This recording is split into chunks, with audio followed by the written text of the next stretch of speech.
ప్రతి ఇల్లు నిన్నే నిన్నే పిలిచింది, ప్రతి గడప నీకే స్వాగతమంటోంది, ప్రతి మనసు నువ్వే గెలవాలంటోంది. పెద్ద కొడుకు నీవై తోడున్నావో చాలు, జరుగుతుంది మాకు మేలు మేలు.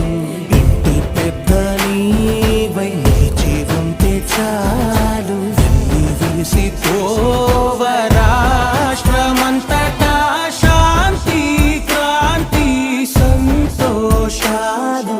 నాయకుడా నాయకుడా మళ్ళీ నువ్వే రావాలి, నవ్యాంధ్ర పాలకుడై నువ్వే గెలవాలి. నాయకుడా నాయకుడా మా తోడై నువ్వుండాలి, మేమంతా నీ వెంటే ముందడుగెయ్యాలి. ప్రతి ఊరు నీ పరిపాలన కోరింది, ఓ ప్రతి వాడ నీకే మద్దతు పలికింది.